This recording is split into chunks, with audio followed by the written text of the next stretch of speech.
Bien, el siguiente ejercicio es una recopilación de estructura 1.1. Hay de tipo test y de prueba 2. Vamos a empezar primero con tipo test. El primero dice qué afirmaciones son correctas. Y nos dicen por un lado, pues vamos a ver, los sólidos tienen una forma fija, ya que las partículas solamente pueden vibrar a través de un punto fijo. Esta es correcta, según la teoría cinético-molecular. Los líquidos pueden fluir, ya que las partículas se pueden mover libremente, de hecho adoptan el recipiente que los contiene. Esta también es correcta.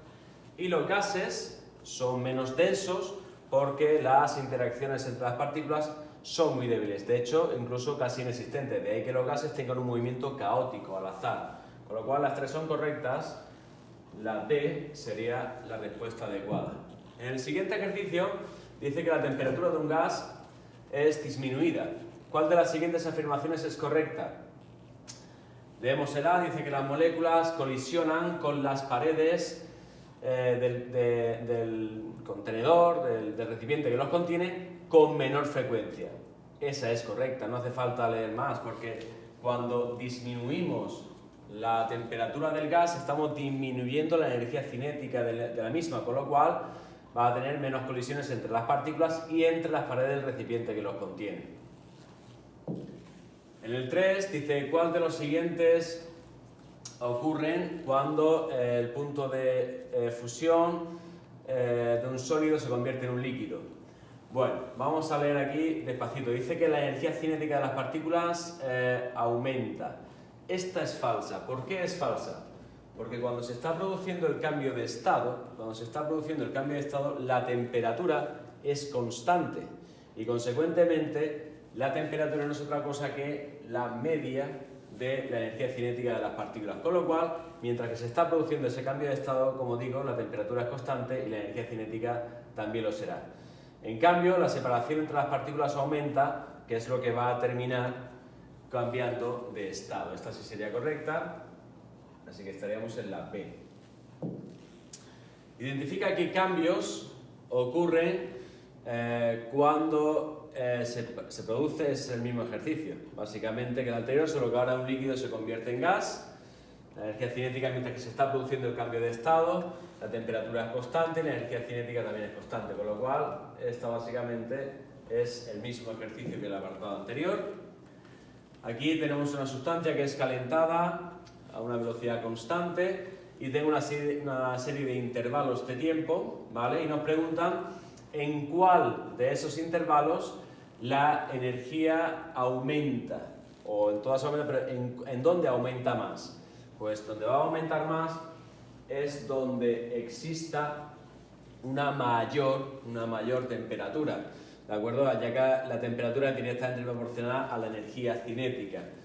Obviamente, aquí no tengo intervalo del 5 al 6, que sería lo máximo, así que me quedo entre el 4 y el 5. Sería la D. En el siguiente ejercicio dice que tenemos un cubo de hielo de masa de 10 gramos a una temperatura de 0 grados centígrados, ¿de acuerdo? Y se introduce dentro de un vaso de precipitado que contiene 90 centímetros cúbicos de agua a 10 grados centígrados. Pasan 5 minutos y algo de hielo pues se ha fundido. ¿Cuál es la temperatura del hielo? La temperatura del hielo sigue siendo 0 grados centígrados. El hielo sigue estando a 0 grados centígrados ya que se está convirtiendo, se está produciendo ese cambio de estado. Identifica qué par de sustancias pueden formar una mezcla homogénea. Una mezcla homogénea, en este caso, el dióxido de carbono y el agua, ¿vale? El dióxido de carbono puede introducirse en el agua. Un ejemplo claro, por ejemplo, son las bebidas carbonatadas, ¿vale?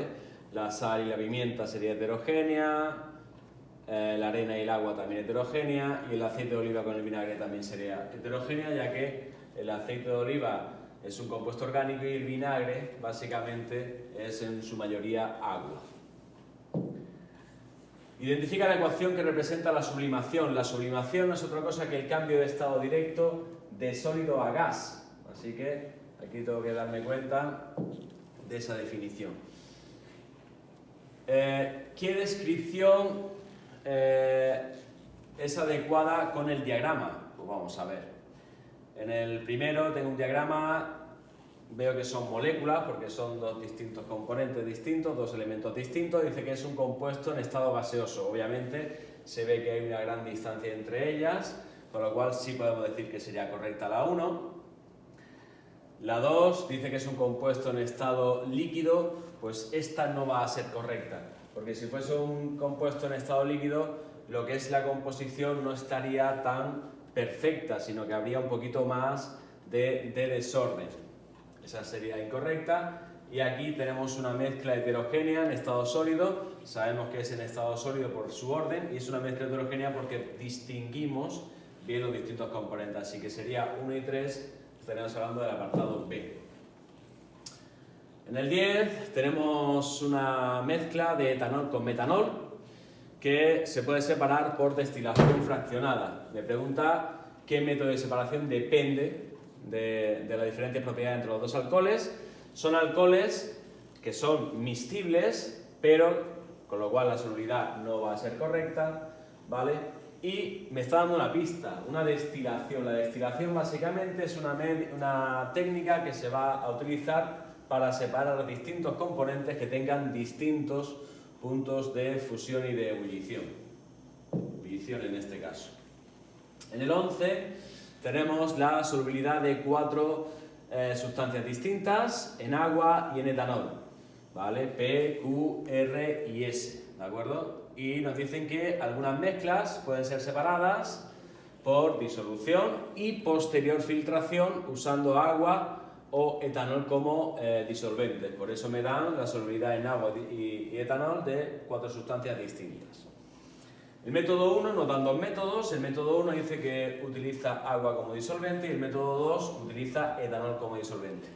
Y pregunta qué sustancias pueden ser separadas unas de otras usando ambos métodos. Pues obviamente nos tenemos que fijar en aquellas que, por ejemplo, sean solubles en ambas, como puede ser aquí P y S, por ejemplo. La P es insoluble en agua y es insoluble en etanol, entonces con lo cual, como no va a ser soluble en ninguno de los dos disolventes, la P se podría separar. Y el componente S también podríamos utilizarlo porque en ambos es soluble, con lo cual nos quedamos con P y con S. Empezamos con prueba 2. Dice que clasificamos las siguientes mezclas en homogéneas y heterogéneas. Empezamos con el humo. En el humo hay que considerarlo como una mezcla heterogénea, ya que existen partículas sólidas suspendidas en el aire.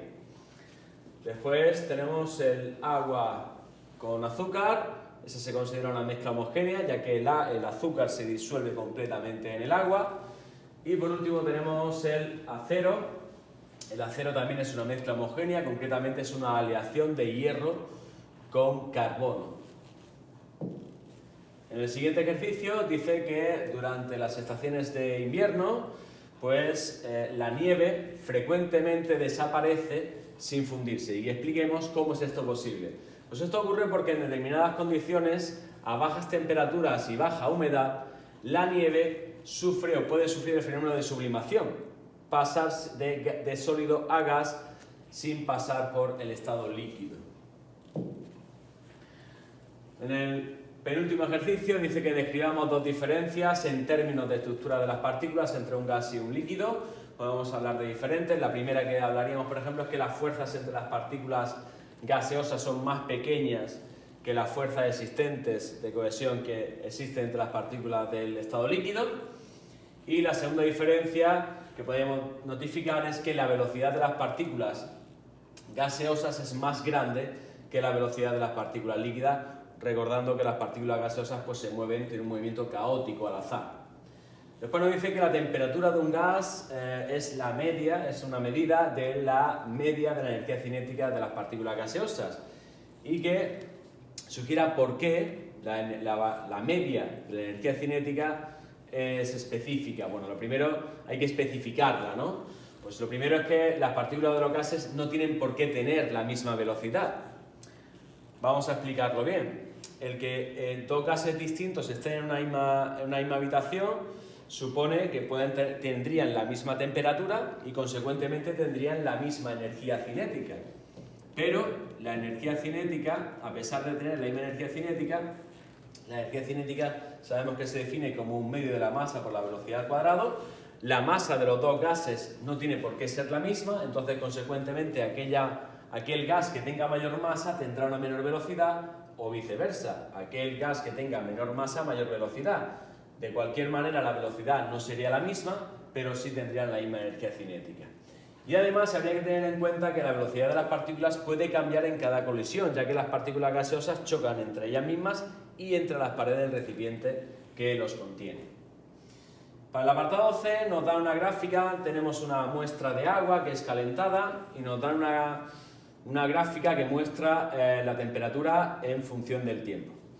Dice que digamos por qué la temperatura aumenta inicialmente. Pues la temperatura en esta parte de aquí va a aumentar inicialmente ya que existe un incremento de la energía cinética de las partículas. Es decir, hay un incremento de su velocidad y de su movimiento. Y por último nos dice que digamos por qué la temperatura permanece constante aquí, en este tramo de aquí, a 5 grados centígrados. Aquí se está produciendo un cambio de estado. Quiere decir que toda la energía que se le está aplicando a la muestra va directamente para separar, ¿vale? Separar las partículas y pasarlo al estado gaseoso. Pero en este caso no existe un incremento de temperatura y consecuentemente no existirá un incremento de la energía cinética de las partículas.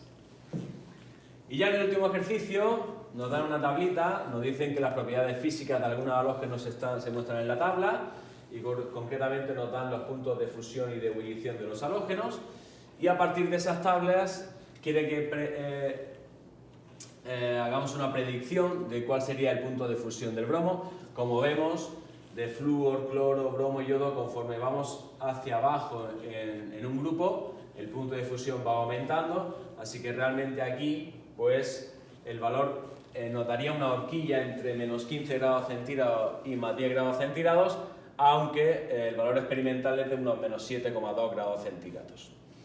En el B simplemente habría que describir la tendencia de esos puntos de ebullición, en este caso de los halógenos, conforme bajamos el grupo, y podemos ver que conforme bajamos el grupo pues aumenta el punto de ebullición. En el C dice que hagamos una predicción de cómo sería el estado físico del yodo a 200 grados centígrados. Si nos fijamos en nuestra tabla, 184 grados centígrados es el punto de ebullición del yodo, con lo cual a 200 grados centígrados el yodo estaría en estado gaseoso. Nos dan un diagrama de la estructura del bromo, ¿de acuerdo?